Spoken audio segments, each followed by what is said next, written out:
The sun blazed mercilessly over the Arizona territory, casting long shadows across the red earth as Jake Morrison guided his horse through the narrow canyon. His weathered hands gripped the reins loosely, years of riding having taught him to move with his mount rather than against it.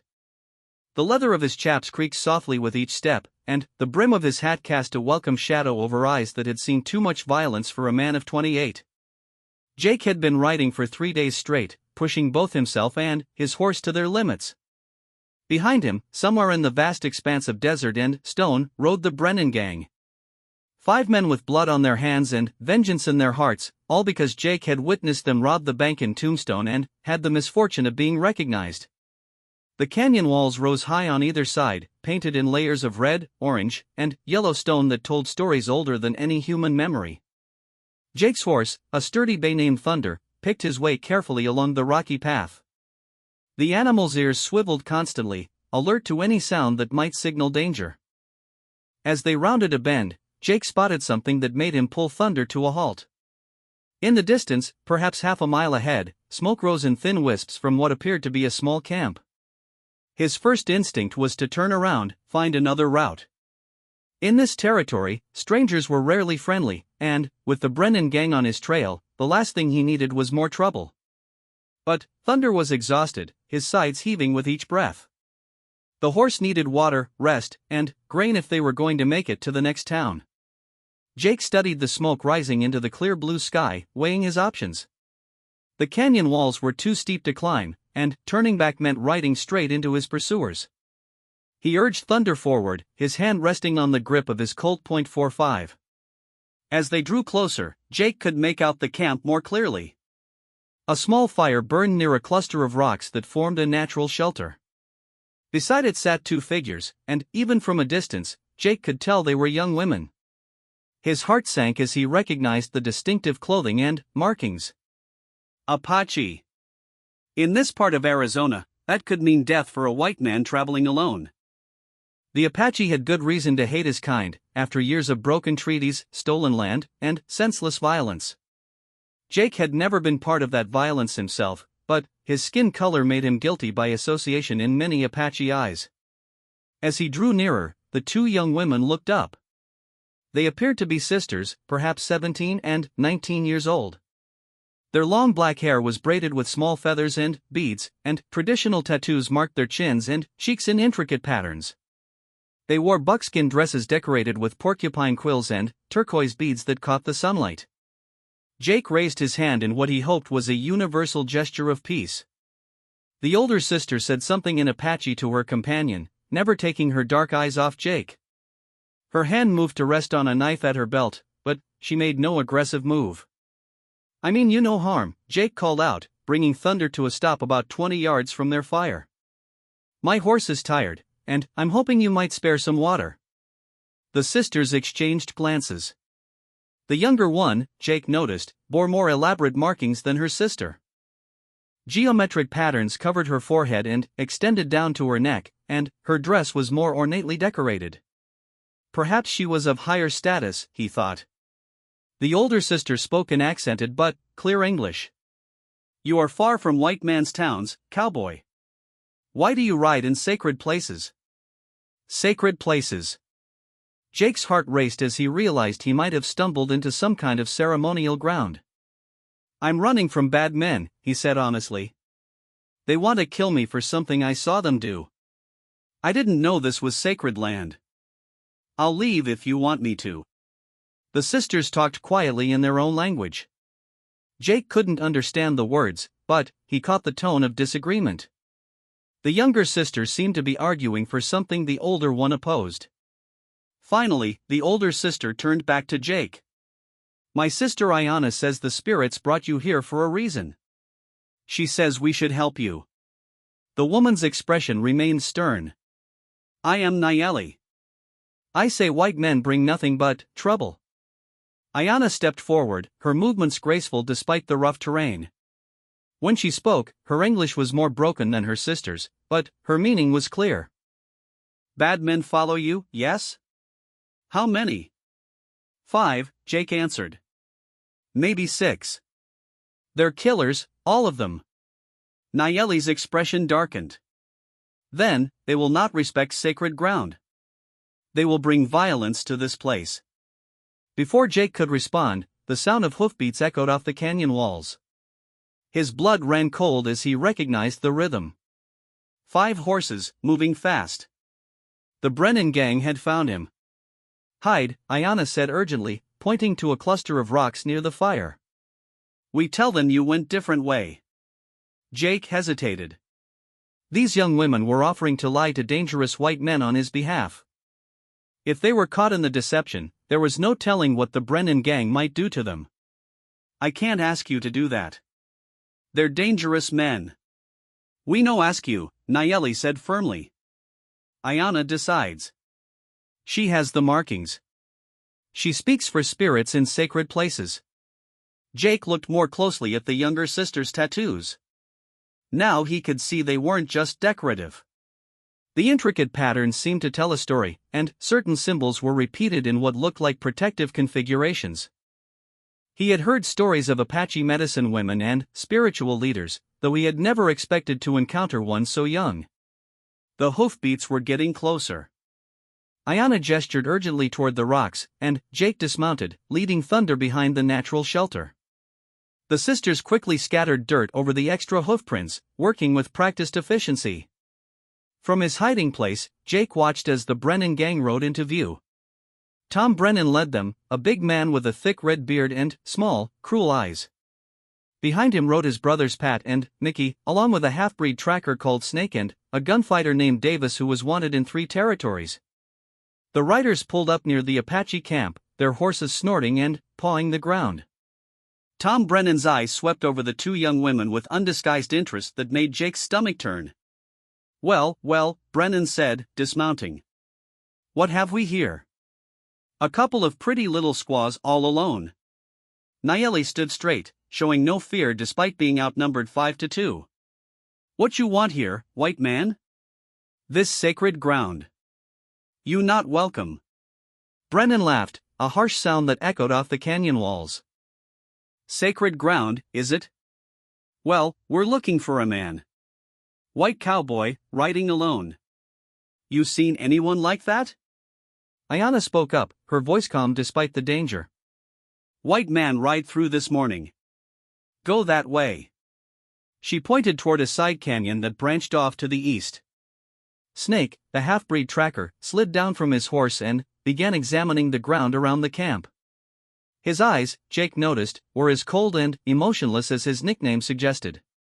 After a moment, he straightened and spoke to Brennan in a low voice. "There's been more than 2 horses here, boss." "Recent, too." Brennan's expression turned ugly. He stepped closer to Nayeli, close enough that she had to tilt her head back to meet his gaze. "You lying to me, squaw? That ain't smart. We don't like being lied to." "I no lie," Nayeli said firmly. "Man right east. Maybe 2-3 hours ago." From his hiding place, Jake could see the situation deteriorating rapidly. Brennan was the kind of man who enjoyed intimidating others, especially women. His brothers were spreading out, surrounding the small camp. If violence started, the sisters would be defenseless. "Tell you what," Brennan said, his voice taking on a mockingly conversational tone. "Why don't we just have a look around, make sure you're telling the truth? Boys, check them rocks over there." Jake's hand moved to his gun as Pat and Mickey Brennan started toward his hiding spot. There was no way they would miss seeing him and Thunder. In seconds, the confrontation would turn deadly. That was when Ayanna stepped forward and did something that left everyone, including Jake, stunned into silence. She raised her arms toward the sky and began to chant in Apache. Her voice rose and fell in a haunting melody that seemed to echo from the canyon walls themselves. As she chanted, she touched the markings on her face and forehead, tracing the geometric patterns with her fingertips. The effect on the Brennan gang was immediate and visible. Pat and Mickey stopped dead in their tracks, their faces pale. Snake took an involuntary step backward. Even Tom Brennan, for all his bluster, seemed shaken. Davis, the gunfighter, was the first to break the spell. "Boss, we ain't got time for this Indian mumbo-jumbo. Let's check them rocks and get moving. But Ayanna continued her chant, and something strange began to happen. The wind, which had been still moments before, began to pick up, swirling dust around the camp in small whirlwinds. The fire, which had been burning steadily, suddenly flared higher, sending sparks dancing into the air. Jesus, Mickey Brennan whispered. She's calling up spirits. Tom Brennan tried to maintain his bravado, but Jake could see the uncertainty in his eyes. The outlaw leader had probably heard the same stories Jake had about Apache medicine and the power of their spiritual leaders. In the frontier, even hardened men often found their skepticism challenged by things they couldn't explain. Ayanna's chant reached a crescendo, and she pointed directly at Tom Brennan. When she spoke in English, her voice seemed to carry an authority that hadn't been there before. You bring violence to sacred place. Spirits angry. You stay, bad things happen to you and yours.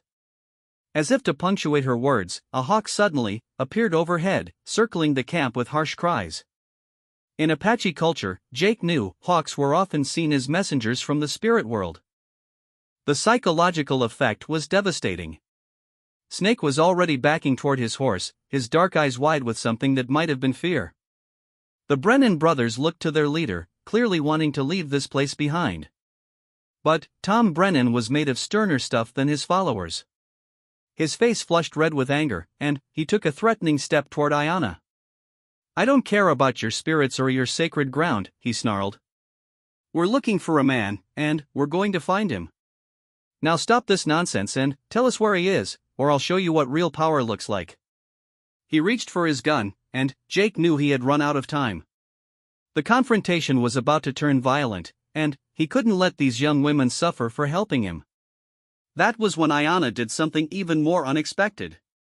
She reached into a pouch at her belt and withdrew what looked like a small bundle of sage and other herbs tied together with sinew. As Tom Brennan drew his gun, she threw the bundle into the fire. The effect was immediate and dramatic. Thick, sweet-smelling smoke billowed up from the flames, much more than should have been possible from such a small bundle. The smoke didn't dissipate as normal smoke would. Instead, it seemed to take on a life of its own, swirling around the camp in patterns that defied the wind. More disturbing still, shapes seemed to move within the smoke. Jake rubbed his eyes, certain he was seeing things, but the shapes remained. They looked almost like figures, human-like forms that danced and flickered in the gray-white haze. The Brennan gang was backing away now, all pretense of bravado gone. Even Tom Brennan had holstered his gun, his face pale beneath his red beard. This place is cursed, Davis said, his voice hoarse. We need to get out of here. But Ayanna wasn't finished. She began to chant again, this time in a voice that seemed to come from deep in her chest. The markings on her face appeared to darken, becoming more pronounced. The smoke swirled faster, and the shapes within it became more defined. Jake found himself believing, despite his rational mind's protests. He had lived on the frontier long enough to know that there were things in this vast land that defied explanation. The Apache had been here for generations, long enough to form connections with powers that white men barely understood. Enough! Tom Brennan shouted suddenly, his voice cracking with strain. We're getting out of here. But, as he turned toward his horse, Ayanna called out to him in English. You leave now, spirits let you go. You come back, you bring harm to sacred place. She paused, and, when she continued, her voice carried a weight that made even Jake shiver. You never leave Canyon alive. The threat hung in the air like the supernatural smoke that still swirled around them. Tom Brennan stared at the young Apache woman for a long moment, and Jake could see the war between his pride and his fear playing out on his weathered features. Fear 1. Mount up, Brennan ordered his men. We're tracking east. The gang scrambled for their horses with unseemly haste, no longer the confident predators they had been moments before. As they rode away toward the eastern canyon, Jake could hear Mickey Brennan arguing with his brother. Tom, maybe we should just forget about Morrison. That squaw put a curse on us, I can feel it. Shut up, Tom snarled back, but his voice lacked its earlier conviction. Jake waited until the sound of hoofbeats had completely faded before emerging from his hiding place. The supernatural smoke was dissipating now, returning to normal patterns that the wind could scatter. The hawk overhead gave one final cry and disappeared behind the canyon rim. Ayana stood by the fire, suddenly, looking very young and very tired. The authority that had filled her during the confrontation was gone, replaced by the natural exhaustion that follows intense spiritual effort. "That was incredible," Jake said, his voice filled with genuine awe. "I've never seen anything like it." Nayeli moved to her sister's side, supporting her as Ayana swayed slightly on her feet. "Ayana is touched by spirits," she explained. "She speaks for them, but it takes much from her." Jake looked at the young medicine woman with new respect. She had risked her own safety, maybe even her life, to protect a white stranger. In doing so, she had revealed powers that most white men would either mock or fear. "Why?" he asked simply. "Why did you help me?" Ayana raised her head, and, for a moment, Jake saw something ancient and wise in her dark eyes, something that belonged to a person much older than her years. "Spirits show me your heart," she said softly. "You no kill for pleasure. You no take what not yours. You..." She struggled for the English words. "You different from other white men." Jake felt something shift inside him, a recognition that his life had just taken a turn he couldn't have foreseen. These young women had saved him, not just from the Brennan gang, but from something deeper. They had shown him that there were powers in the world beyond his understanding, and that sometimes those powers chose to protect rather than destroy. But he also knew that his presence here had put them in danger. Tom Brennan might be gone for now, but men like him didn't forget perceived slights. The outlaw would remember the Apache sisters who had humiliated him, and he might return seeking revenge. "I need to leave," Jake said reluctantly. "My being here puts you in danger." "No," Ayana said firmly, her strength returning. "You stay tonight. Rest. Tomorrow, we show you safe path through mountains. Brennan men no find you there." As the sun began to set, painting the canyon walls in shades of gold and crimson, Jake realized that his life had been forever changed by this encounter. The young Apache medicine woman had saved him with powers he barely understood, and, in doing so, she had awakened something in him that he hadn't known existed. But, as night fell over the sacred canyon, none of them could know that Tom Brennan was already planning his return, or that the confrontation they had just survived was only the beginning of a conflict that would test not just Ayana's spiritual powers, but the very bonds that were forming between three people from different worlds. The stars emerged one by one in the clear desert sky, and, somewhere in the darkness, a coyote howled, its voice carrying both warning and promise on the night wind. The morning sun crested the canyon rim as Jake stirred from the deepest sleep he'd had in weeks. For a moment, he lay still, listening to the gentle sounds of the awakening desert. Birds called from hidden perches in the rock face, and, somewhere nearby, water trickled over stone. The events of the previous day seemed almost dreamlike until he opened his eyes and saw Ayana tending a small cooking fire. She looked up as he sat up, offering him a shy smile that transformed her solemn features. In the golden morning light, the intricate markings on her face seemed less mystical and more like what they truly were, the proud heritage of her people worn with quiet dignity. "You sleep like dead man," Nayeli observed dryly from where she was preparing what looked like corn cakes on a flat stone heated by the fire. "Good thing no enemies come in night." Jake stretched, working out the kinks in his back from sleeping on hard ground. Despite the circumstances, he felt more rested than he had in days. There was something about this place, something peaceful that seemed to seep into his bones. "Thank you for letting me stay," he said, accepting a corn cake that Ayana offered him. It was still warm and had a nutty, satisfying flavor unlike anything he'd tasted before. "Sacred places give rest to good hearts," Ayana said, settling gracefully beside the fire. "Spirits know you need healing." As they ate, Jake found himself studying the two sisters more carefully. In daylight, the family resemblance was clear, but their differences were just as obvious. Nayeli carried herself like a warrior, her movements precise and economical, her dark eyes constantly scanning their surroundings for potential threats. She wore her knife with the easy familiarity of someone who knew how to use it. Ayana, by contrast, moved with a flowing grace that seemed almost otherworldly. Her attention turned inward frequently, as if she were listening to voices only she could hear. The elaborate markings that covered her face and neck told stories Jake wished he could read, geometric patterns that seemed to shift and change depending on how the light struck them. "The markings," he said carefully, not wanting to give offense. "They're not just decoration, are they?" Ayana touched her cheek self-consciously. "My grandmother gave them to me when spirits first speak. Each mark has meaning.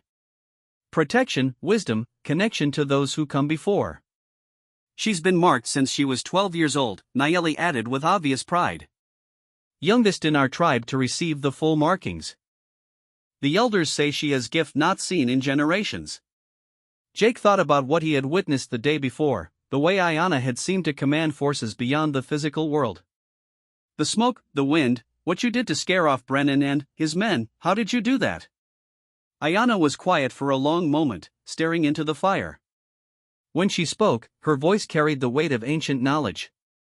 "White men think spirits are stories, things to frighten children. But, in sacred places, where my people pray for many generations, the wall between worlds grows thin. Those who know how to ask, spirits sometimes answer." "But, it takes much from her," Nayeli said, her voice tinged with worry. "Each time she calls on spirits, she grows weaker."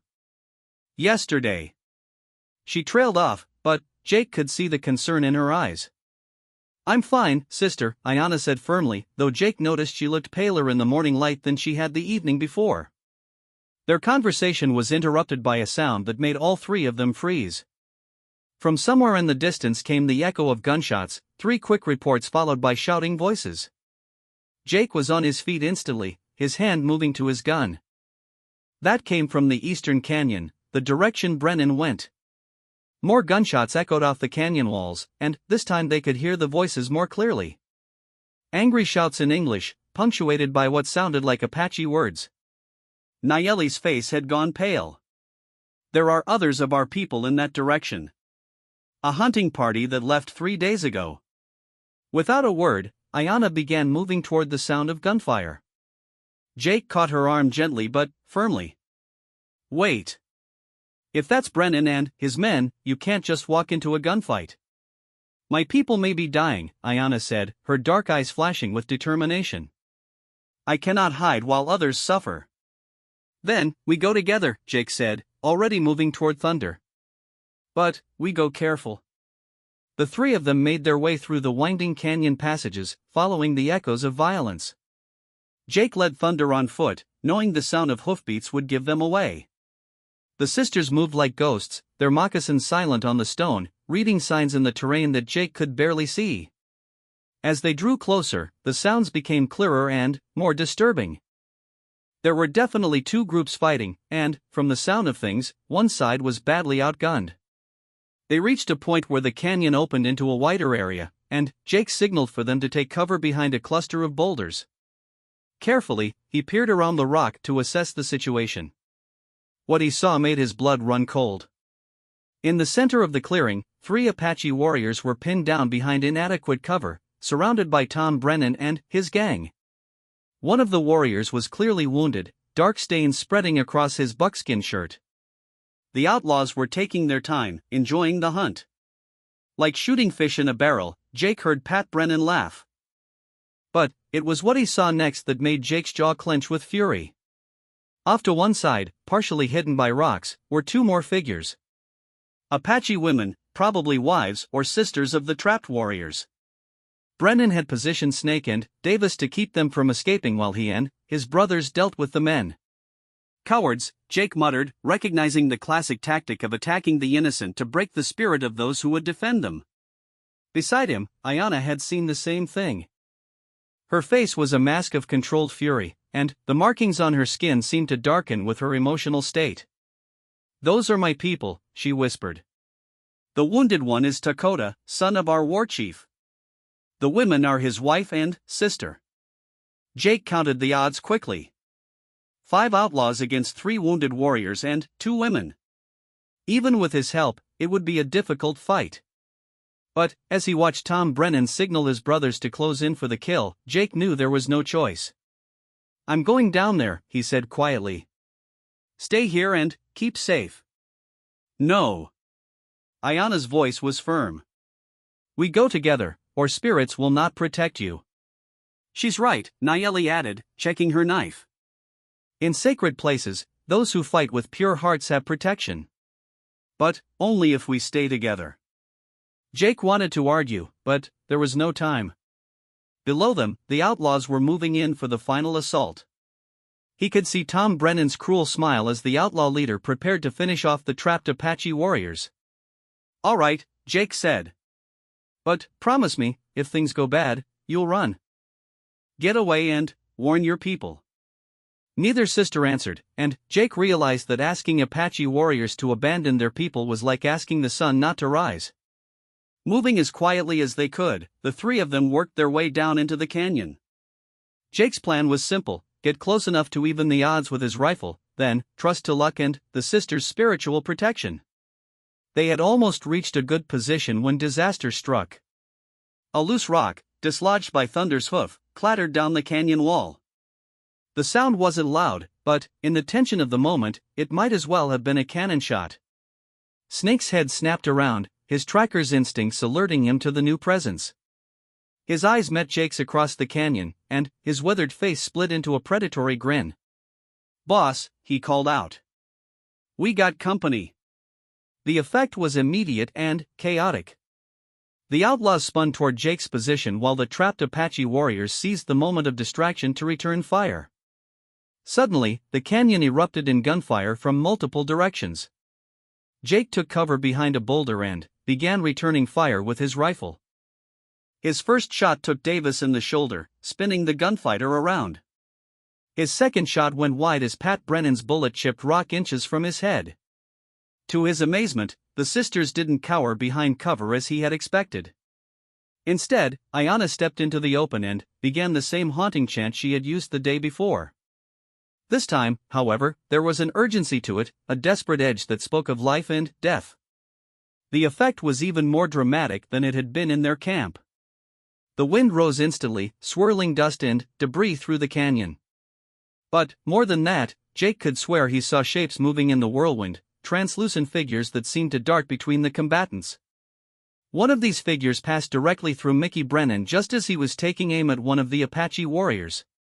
The outlaw's shot went wild, and he stumbled backward, his face white with terror. "What the hell is that?" he screamed. But Tom Brennan was made of sterner stuff. Despite the supernatural manifestations swirling around him, he kept his focus on the tactical situation. He spotted Ayanna standing in the open and realized she was the source of their troubles. "There's the little witch," he snarled, swinging his rifle toward her. "Kill her and this ends." Jake's heart stopped as he saw Brennan taking aim. The outlaw leader was a good shot, and Ayanna was standing completely exposed, lost in her spiritual trance. Without thinking, Jake burst from cover, running toward Ayanna even as Tom Brennan's finger tightened on the trigger. He wouldn't reach her in time, he knew it even as he ran. But he had to try. That was when Nayeli proved that she was every bit the warrior Jake had suspected. Moving with lightning speed, she threw her knife with deadly accuracy. The blade caught Tom Brennan in the gun arm just as he fired, sending his shot wide. But the distraction cost them dearly. Snake, seeing Jake in the open, took careful aim with his rifle. Jake saw the muzzle flash and felt the bullet burn along his ribs. The impact spun him around and sent him sprawling on the rocky ground. Pain exploded through his side, but he forced himself to keep moving, rolling behind cover as Snake worked the action of his rifle. Through the haze of pain, Jake heard Ayanna's chant reach a new crescendo. The wind became a howling gale, and the ghostly figures in the dust storm became more solid, more threatening. One of them seemed to reach out and touch Pat Brennan, and the outlaw collapsed as if struck by lightning. But the supernatural intervention came at a cost. Jake could see that each escalation of her power drained more from Ayanna. She was swaying on her feet now, her face pale despite the elaborate markings. The battle raged for what felt like hours but was probably only minutes. The Apache warriors, freed from their trap by the distraction Jake's arrival had provided, were fighting with renewed vigor. But they were still outnumbered, and Jake's wound was bleeding freely, weakening him with each passing moment. It was Snake who finally broke the deadlock. The half-breed tracker had worked his way around the canyon wall, using his skills to remain hidden while the attention focused on the supernatural chaos in the center of the fighting. Now he emerged directly behind Ayanna, his rifle trained on her back. "Enough," he shouted over the howling wind. "Call off your spirits, girl, or I put a bullet through your spine." The chanting stopped abruptly as Ayanna realized her danger. The wind began to die down, and the ghostly figures faded back into ordinary dust and debris. Jake tried to bring his rifle to bear on Snake, but the half-breed was using Ayanna as a human shield. One wrong move and the young medicine woman would die. That was when Tom Brennan, his arm bleeding from Nayeli's knife but still functional, stepped into view with his gun trained on Jake. "Drop your weapons," he commanded. "All of you. This ends now." The Apache warriors, seeing their spiritual leader in mortal danger, reluctantly laid down their guns. Nayeli dropped her remaining knives, her face a mask of helpless fury. Jake hesitated for a moment, then let his rifle fall to the ground. The sound of metal hitting stone seemed unnaturally loud in the sudden quiet. Tom Brennan's face was a twisted mask of rage and humiliation. His arm was bleeding, 2 of his men were down, and he had been made to look like a fool by what he saw as Apache trickery. The fury in his eyes promised terrible retribution. "You think you're real smart, don't you?" he snarled at Ayanna. "With your heathen magic and your devil spirits. Well, let's see how smart you are when I start killing your friends one by one." He swung his gun toward Jake, his intention clear. But, before he could fire, Ayanna did something that surprised everyone, including her sister. She stepped forward, away from Snake's gun, and spoke in a voice that carried complete authority despite her exhaustion. "Enough. I claim them." The words rang out across the canyon like a bell, echoing off the stone walls. Jake didn't understand their significance, but he could see that everyone else did. The Apache warriors stared at Ayanna in shock, while Nayeli's eyes widened with what might have been fear or pride. Even the outlaws seemed taken aback by whatever Ayanna had just declared. "What did she say?" Tom Brennan demanded, looking between Ayanna and the Apache warriors. It was Takota, the wounded war chief's son, who answered. Despite his injuries, he struggled to his feet, his eyes never leaving Ayanna. "She claims protection of Marked One," he said in heavily accented English. "Old law. Very old. She takes responsibility for all here.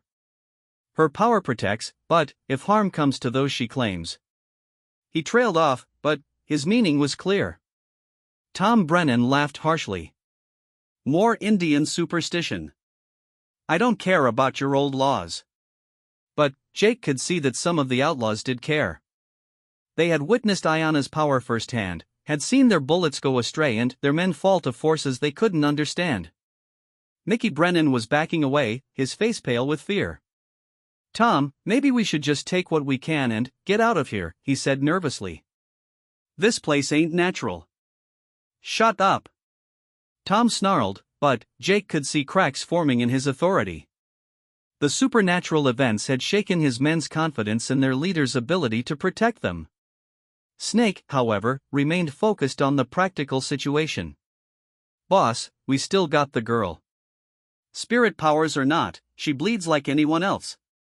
He pressed the muzzle of his rifle against the base of Ayanna's neck, and Jake saw her stiffen with pain or fear. "That's right," Tom Brennan said, his confidence returning. "Old laws or not, she's just flesh and blood. And I'm going to enjoy showing her people what happens to squaws who think they can stand against white men." Jake felt something cold and terrible settle in his chest. He had seen that look in Brennan's eyes before, had witnessed what men like him did to women who couldn't defend themselves. The thought of Ayanna suffering such a fate filled him with a rage so pure it burned away his pain and fear. But, as he tensed to make a desperate move, knowing it would likely be his last, Ayanna turned her head slightly and met his eyes. What he saw there stopped him cold. She wasn't afraid. Despite the gun at her neck and the threats surrounding her, the young medicine woman's dark eyes held only calm determination. And, in that moment, Jake understood that whatever Ayanna had meant when she claimed them, she believed in it with absolute faith. "You make mistake, white man," she said softly to Tom Brennan. spirits no longer just watch. Now they protect.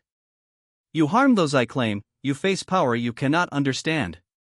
As if to emphasize her words, the hawk from the day before appeared overhead, circling the canyon with harsh cries. This time, however, it wasn't alone. More hawks joined it, then eagles, until the sky above the canyon was filled with birds of prey, all calling in voices that seemed to echo with supernatural authority. Even Tom Brennan looked up uneasily at the gathering birds. In the frontier, men learned to read signs and omens, and the sight overhead would have unnerved any sensible person. But it was what happened next that truly tested everyone's courage and faith. The markings on Ayana's face began to glow. At first, Jake thought it was a trick of the light, but, as he watched, the intricate geometric patterns became luminous, as if lit from within by some inner fire. The effect was beautiful and terrifying at the same time, transforming the young Apache woman into something that seemed more spirit than human. Snake jerked his rifle away from her neck as if the metal had suddenly become red hot. His face was pale with superstitious terror as he backed away from the glowing figure before him. "She's possessed," he whispered. "She ain't human anymore." The other outlaws were backing away now too, their weapons forgotten in the face of something that challenged every rational thought they had ever had. Only Tom Brennan held his ground, though Jake could see the strain it cost him. "It's just a trick," he said, but his voice lacked conviction. "Some kind of Indian trickery with paint that glows." Ayana turned to face him, and, when she spoke, her voice seemed to come from a great distance, as if something else was speaking through her. "No trick, white man. You stand in sacred place, where my people have prayed for more generations than you can count. You bring violence to holy ground, threaten those under protection of Marked One. Now you face judgment." The wind began to rise again, but this time it was different. Instead of the chaotic whirlwind of the battle, this wind moved with purpose and direction. It swirled around the canyon in a precise pattern, creating sounds that almost resembled voices. Jake found himself believing completely now.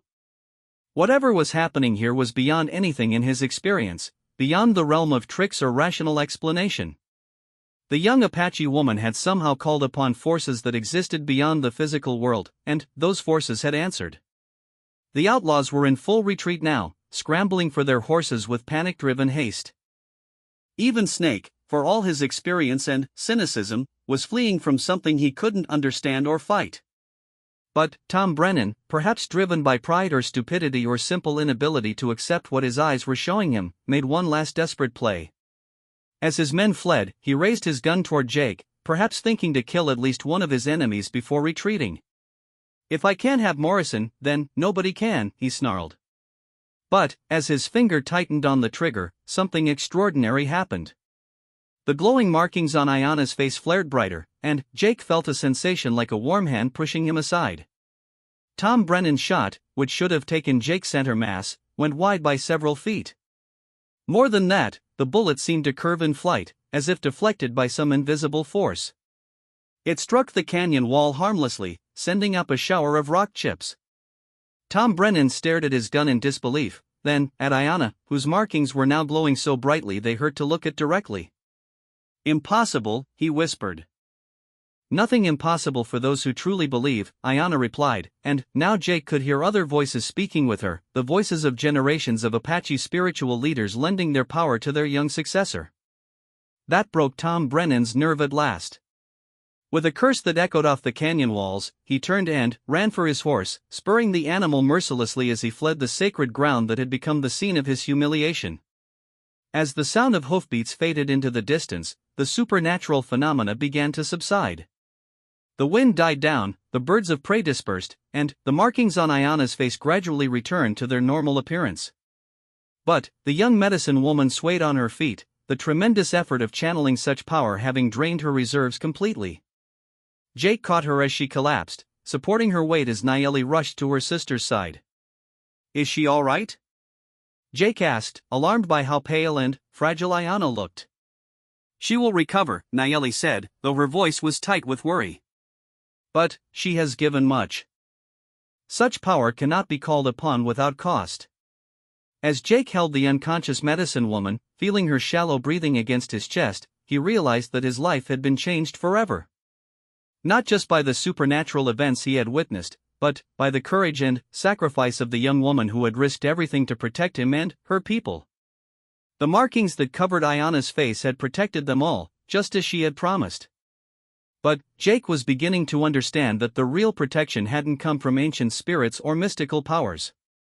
It had come from the fierce love and determination of a young woman who refused to let evil triumph, no matter the cost to herself. And, as he looked down at her peaceful face, Jake Morrison realized that he would do anything to keep her safe, even if it meant standing against the entire world. 3 days had passed since the confrontation in the canyon, and Ayana was finally strong enough to sit up without assistance. Jake had barely left her side during her recovery, changing the dressings on her hands where the spiritual energy had burned her skin, bringing her water and the healing teas that Nayeli prepared from desert plants. The Apache warriors had departed the second day, carrying word to their people about what had transpired. Takota, his own wounds tended by Nayeli's skilled hands, had spoken long and earnestly with Ayana before leaving. Jake couldn't understand their words, but he could read the reverence in the young warrior's eyes as he looked at the medicine woman who had saved them all. Now, as the morning sun painted the canyon walls in shades of gold and rose, Jake sat beside the small fire, watching Ayana braid her long black hair. The intricate markings on her face had faded somewhat since the confrontation, but they were still visible, still beautiful in their ancient complexity. "You should go," she said quietly, not looking at him. "Brennan men may return with more guns, more hate. Not safe for you here." Jake had been dreading this conversation, though he knew it was inevitable. The rational part of his mind agreed with her completely. Tom Brennan was exactly the kind of man to nurse his wounded pride until it festered into something dangerous. He would be back, probably with reinforcements, and, when he came, anyone associated with his humiliation would pay the price. "You're right," Jake said finally. "But I'm not leaving without you." Both sisters looked at him in surprise. Nayeli had been tending the fire, but now she straightened, her hand moving instinctively toward her knife. "What you mean?" she asked suspiciously. Jake had spent the last 3 days thinking about this moment, weighing his words carefully. What he was about to suggest would change all their lives, and he knew it. "I mean that Ayana saved my life, not once but twice. She used her power to protect me, and, in doing so, she made herself a target. Tom Brennan saw what she could do, and men like him don't forget something like that. He'll be back, and, when he comes, it won't just be about me anymore. It'll be about her." Ayana finished braiding her hair and turned to face him fully. Her dark eyes were serious, but there was something else there too, something that made Jake's heart race. "You think I cannot protect myself?" she asked. "I think you're the strongest person I've ever met," Jake replied honestly. "But I also think that using your power the way you did takes something out of you that you can't afford to keep giving. And I think that no matter how strong you are, you shouldn't have to face Brennan's revenge alone." Nayeli snorted. "You white man. You think you can protect Apache medicine woman better than her own people?" "No," Jake said, meeting her challenging gaze. "I think I can stand beside her and add my gun to yours when Brennan comes back. Because he will come back, and, when he does, it won't matter how sacred this place is. He'll bring enough men and enough hate to overwhelm any spiritual protection."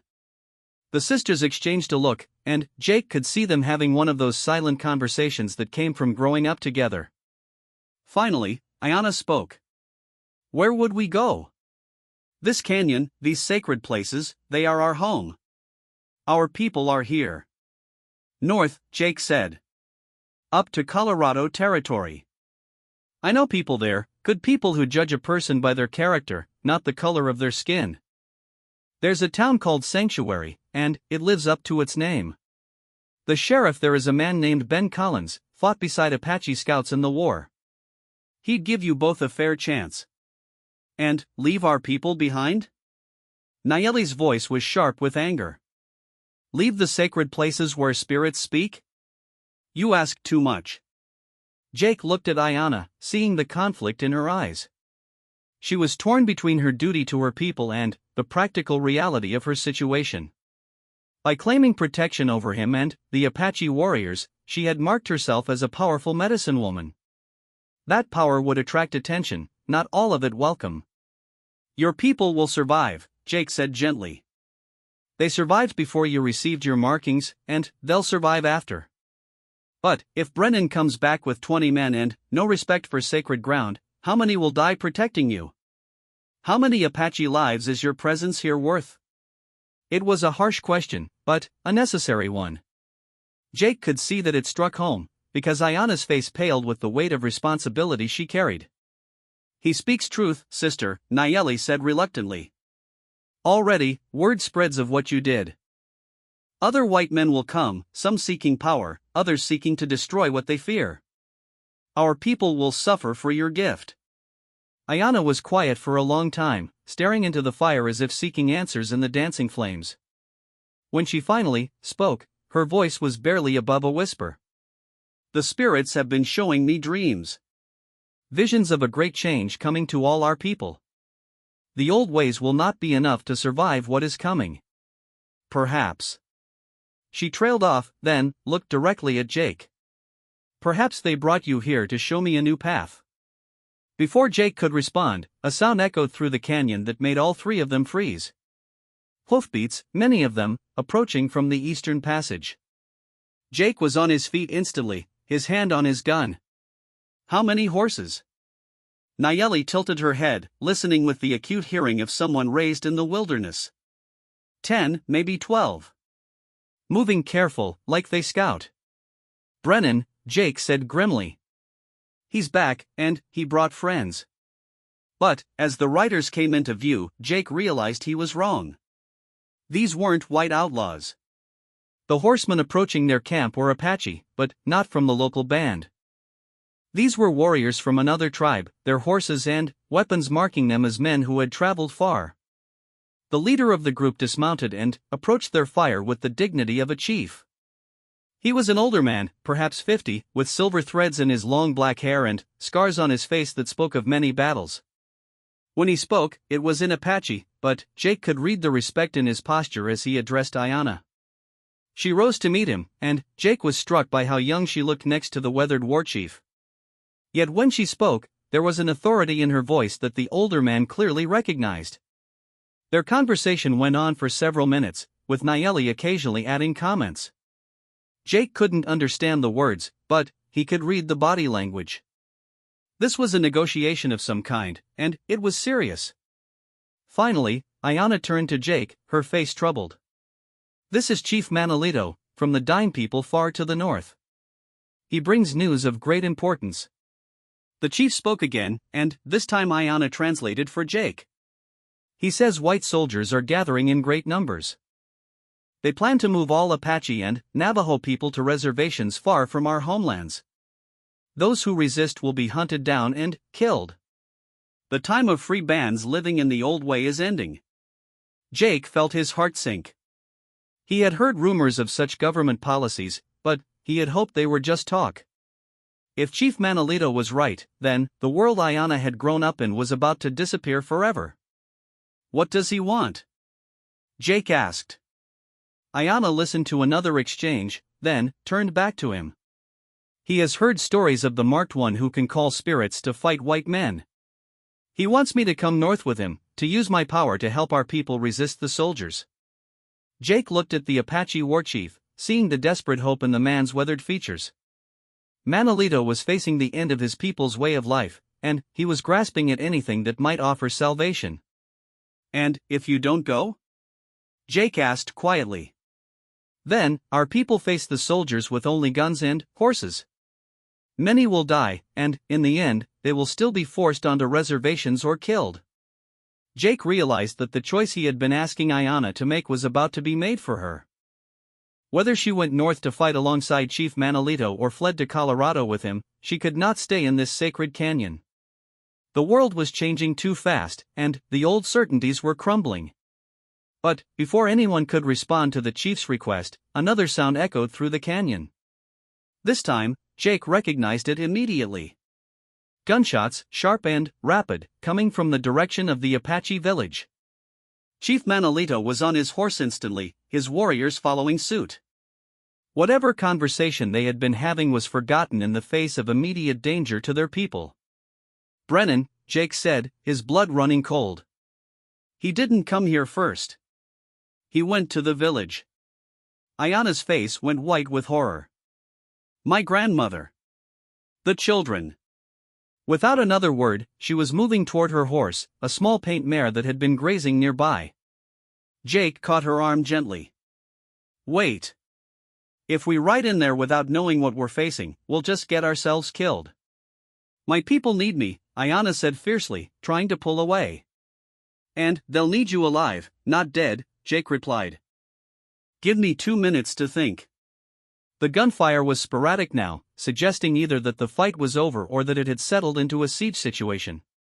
Neither possibility was good, but Jake forced himself to think tactically. "Chief Manolito," he called out. The older man looked back impatiently, clearly wanting to ride to the sound of battle. "How many warriors do you have?" Jake asked. 8, Nayeli translated after a quick exchange. "Plus us. 11 fighters total, assuming Jake counted himself and the sisters." "It would have to be enough." "Tell him we need to approach from 2 directions, Jake said. "Split the force, come at them from different angles so they can't focus their fire." As Nayeli translated, Jake was already forming a plan. It was risky, maybe suicidal, but it was the only chance they had of saving whoever might still be alive in the village. The ride to the Apache settlement took 20 minutes, though it felt like hours. They approached in 2 groups, as Jake had suggested, with Chief Manolito leading 5 warriors around to the north while Jake, the sisters, and 3 Apache fighters came from the south. As they drew near the village, the scope of the disaster became clear. Several of the wickiups were burning, sending black smoke into the clear desert sky. Bodies lay scattered in the central area where the cooking fires usually burned. And, from the sounds of shouting and occasional gunfire, the fighting was still going on.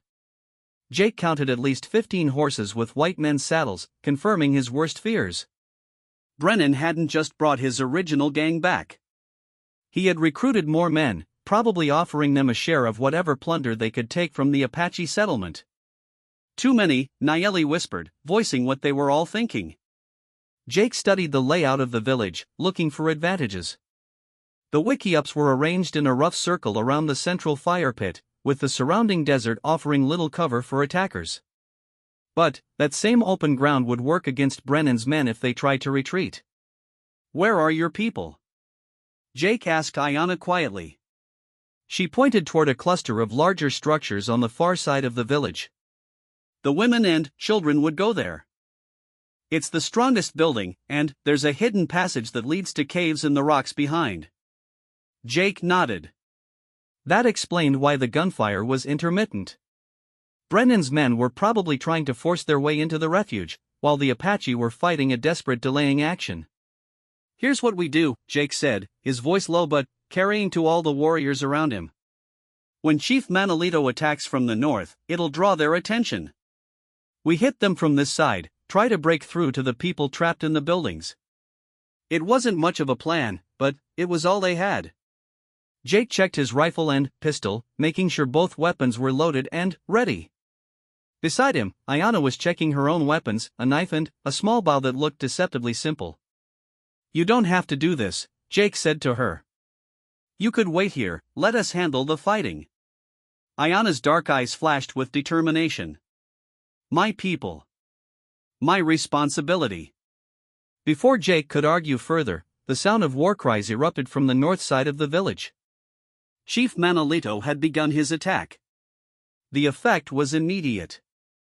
Shouts went up from Brennan's men as they rushed to meet this new threat, abandoning their siege of the Apache stronghold. "Now," Jake said, spurring thunder forward. They charged into the village like an avenging storm, their horses' hooves thundering across the hard-packed earth.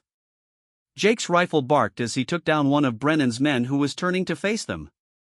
Beside him, the Apache warriors rode like centaurs, firing arrows with deadly accuracy. But it was Ayana who truly turned the tide of battle. As they rode into the central area of the village, she began to chant, her voice rising over the sounds of gunfire and shouting.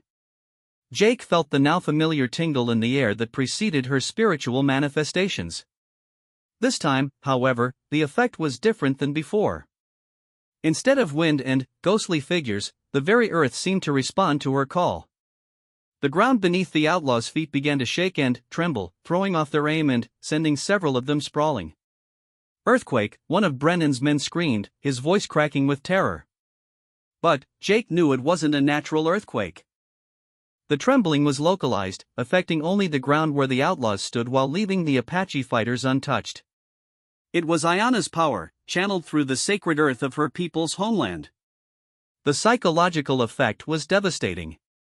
Already shaken by their previous encounters with Apache spiritual power, Brennan's men began to break and run. Some tried to reach their horses, others simply fled on foot into the desert. But Tom Brennan himself was nowhere to be seen. As the immediate fighting died down, Jake found himself looking around desperately for the outlaw leader. Brennan was the real threat, the driving force behind this attack. Until he was dealt with, none of them would be safe. "Where is he?" Jake muttered, scanning the smoke-filled village. His answer came in the worst possible way. A scream from the direction of the Apache stronghold made everyone turn. Standing in the doorway of the largest wickiup, his arm around the throat of an elderly Apache woman, was Tom Brennan. In his other hand, he held a gun pressed to the woman's head. Jake's heart sank as he recognized the hostage. It was Ayana's grandmother, the old woman who had given the young medicine woman her markings so many years ago. "That's far enough!" Brennan shouted, his voice carrying clearly across the village. "I got the old squaw, and I'll blow her brains out if anyone comes closer." The earthquake trembling stopped abruptly as Ayana saw her grandmother's peril. All around the village, Apache warriors froze in place, unwilling to risk the life of their revered elder. Brennan's face was streaked with soot and blood, and his eyes held the wild look of a man pushed beyond his limits.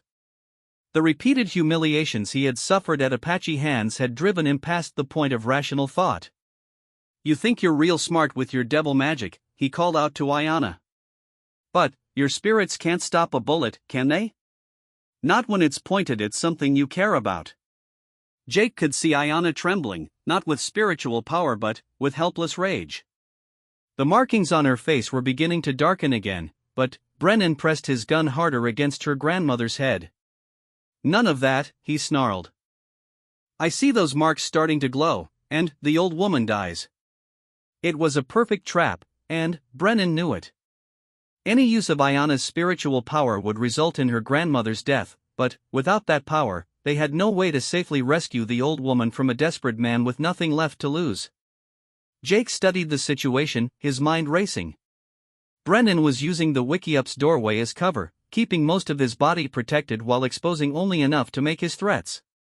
A clean shot was impossible from this angle, and any attempt to approach would give Brennan plenty of time to kill his hostage.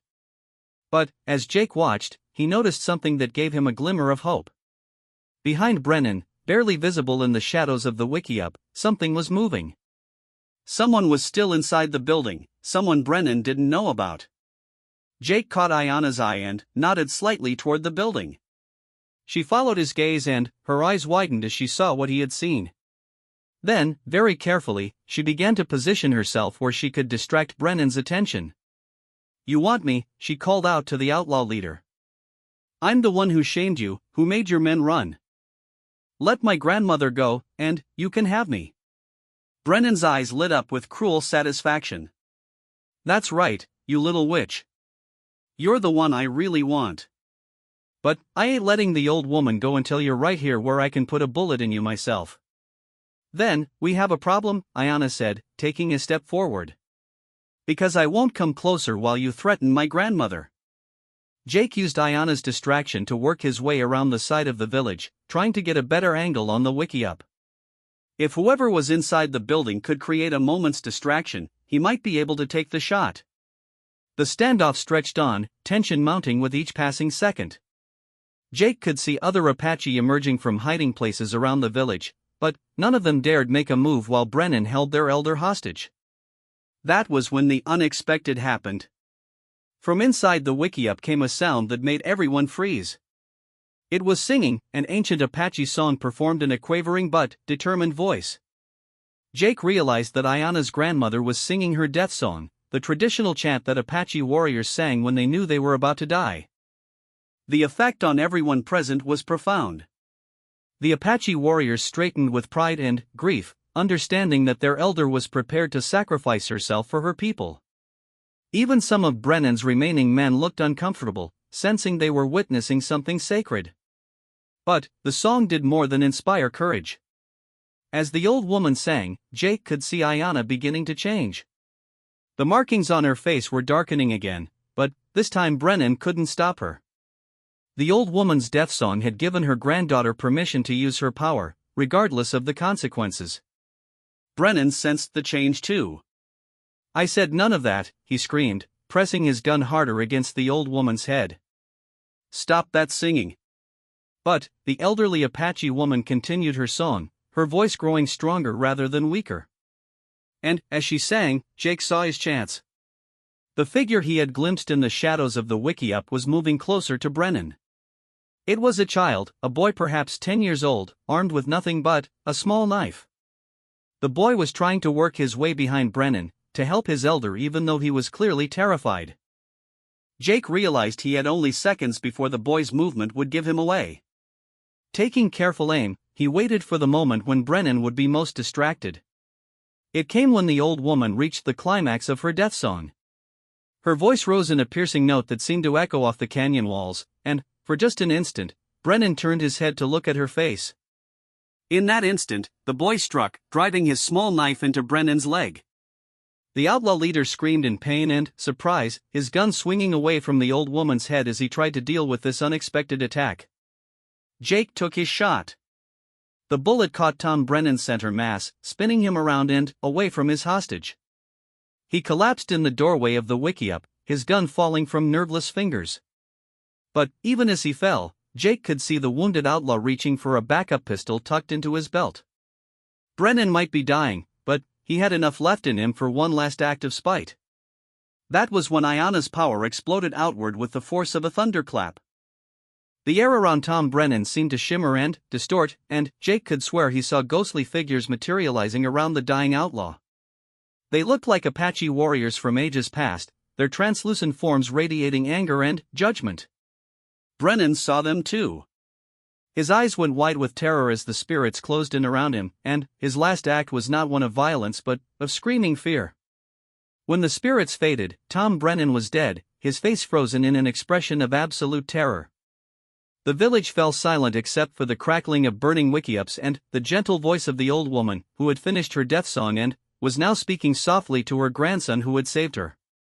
Jake looked around at the aftermath of the battle, seeing Apache warriors checking on their people and tending to the wounded. Several of Brennan's men lay dead in the village center, while others had fled into the desert where they would likely die of thirst before reaching civilization.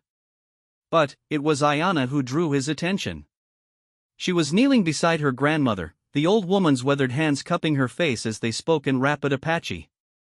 Jake could see tears streaming down the young medicine woman's cheeks, and he realized that the confrontation had cost her more than just spiritual energy.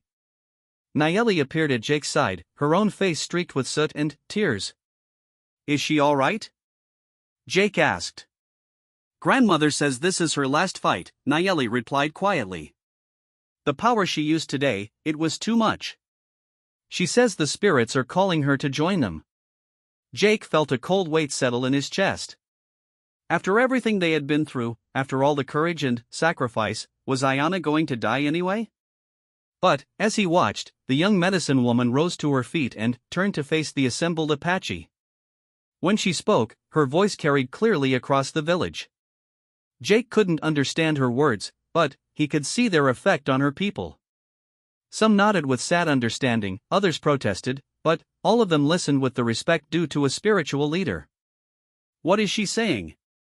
Jake asked Nayeli. "She tells them she must leave," Nayeli translated. "The old ways are ending, and she cannot protect them from what is coming.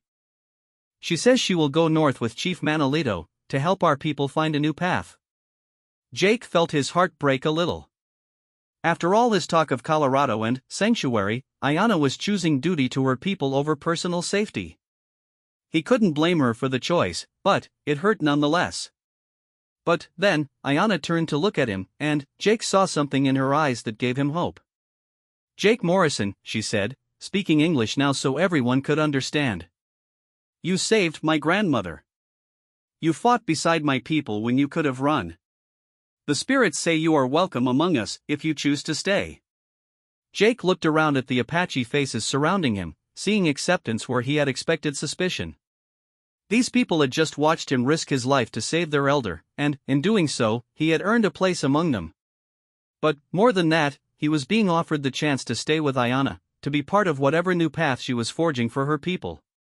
The choice should have been easy. He had wanted this, had dreamed of it during the long nights of recovery in the sacred canyon. But, now, faced with the reality of the decision, Jake found himself thinking about the larger picture. Chief Manolito was right. The old ways were ending, and what was coming would be harder and more brutal than anything the Apache had faced before. If he stayed with them, he would be sharing in that struggle, and his presence might make things worse rather than better. But, if he left, he would be abandoning the woman who had saved his life and captured his heart. As the sun began to set over the village, painting the smoke-filled sky in shades of red and gold, Jake Morrison prepared to make the most important decision of his life. The morning mist clung to the Colorado mountainsides like ghostly fingers as Jake Morrison guided his horse along the narrow trail. 3 months had passed since he'd made his choice in that smoke-filled Apache village, and the weight of that decision still sat heavy in his chest. Behind him, riding in single file through the treacherous mountain pass, came the remnants of Chief Manolito's band and the survivors from Ayanna's village. 43 Apache souls in total, including women, children, and elders who had never traveled this far from their desert homeland. They carried what few possessions they could manage on horseback, their entire world reduced to bundles of clothing, sacred objects, and memories. Jake turned in his saddle to look back at Ayanna, who rode near the center of the group. She looked pale and drawn in the thin mountain air, her face gaunt from the constant spiritual effort required to keep their party hidden from the army patrols that scoured the territory. The intricate markings that covered her features seemed fainter now, as if the power they represented was slowly ebbing away. "How much further?" Chief Manolito asked, bringing his horse alongside Thunder. The old war chief's English had improved dramatically during their journey north, born of necessity as they encountered more white settlers who spoke no Apache. 2 days, Jake replied, pointing toward a distinctive peak in the distance. "Maybe 3 if the weather turns bad.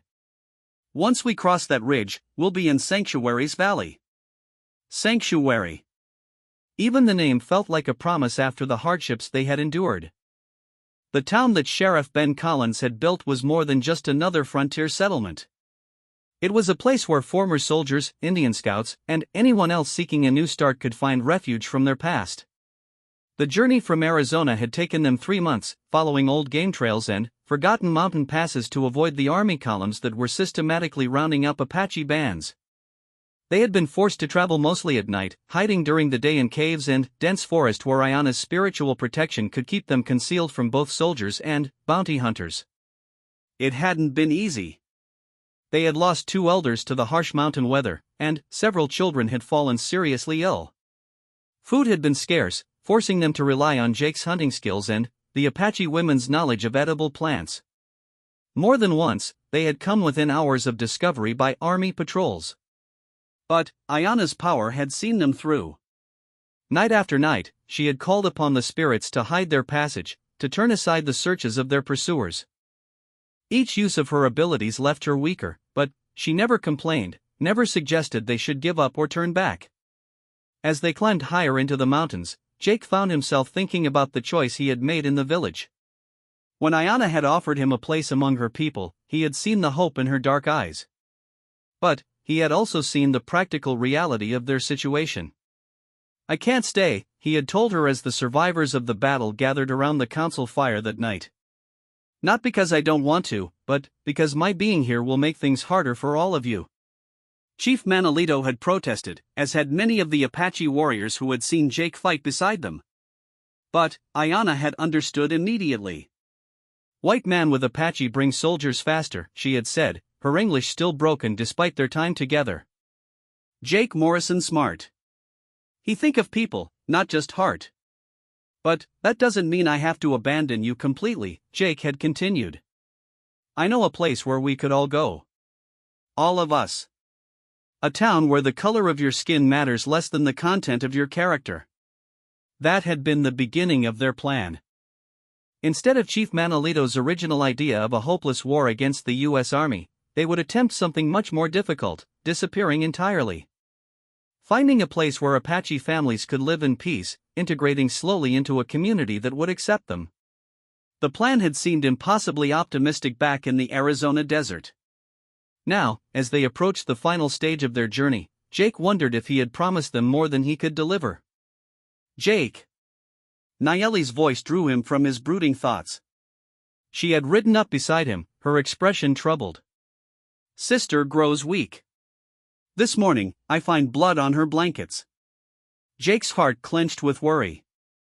He had noticed Ayana's growing frailty, but he had hoped it was just exhaustion from the journey. Blood suggested something much more serious.